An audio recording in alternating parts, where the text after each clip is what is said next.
Today, we've brought you a story that can truly change your life.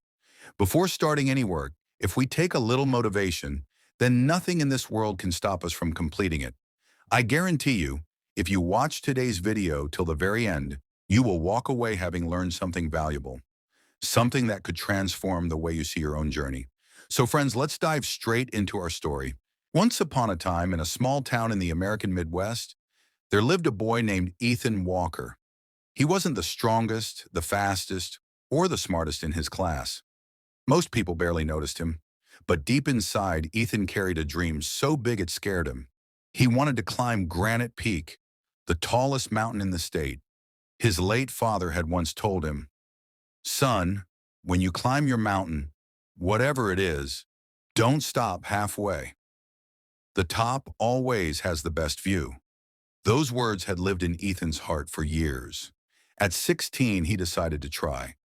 With a borrowed pair of worn-out boots and a small backpack, he set out before sunrise. At first, the climb felt easy. The air was fresh, the birds sang, and he thought, this isn't so bad. But Granite Peak was a cruel teacher.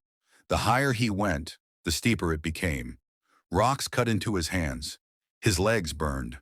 Halfway up, the wind howled so hard he could barely stand. A voice inside whispered, "You're not ready. You can't do this." And so Ethan turned back. He told no one, but inside the sting of quitting stayed with him. That winter was harsh. Snow covered the streets, and Ethan's part-time job at the local grocery store barely covered bills. Every night he sat at the kitchen table, staring at a picture of Granite Peak taped to the wall. One night his mother noticed. "You're still thinking about it, aren't you?" she asked. Ethan admitted he felt like a failure. She squeezed his hand and said, "Then train. Fail again if you have to, but one day, finish what you started." When spring came, Ethan began training every morning before work, running, lifting, hiking with a backpack full of rocks. People laughed at him. "Trying to be a hero, Walker," they mocked. Ethan just smiled. So a year later, Ethan returned to Granite Peak. This time he had proper boots, real gear, and a mind ready for pain. The first miles flew by. Steep cliffs tested his legs. Thin air tested his lungs. But he kept moving. When he reached the storm zone, the place he had failed twice before, he didn't slow down. Rain stung his face. The wind shoved him sideways. But he kept whispering to himself, "One more step. Just one more step." Hours later, as the first rays of sunrise lit the horizon, Ethan pulled himself over the final ledge. There it was, the view his father had promised. The world stretched out below in golden light. The wind was calmer here, almost gentle, as if the mountain itself was saying, "Welcome." Tears filled his eyes.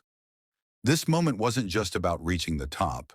It was about every step, every failure, every time he had wanted to quit but didn't. Life will give you mountains.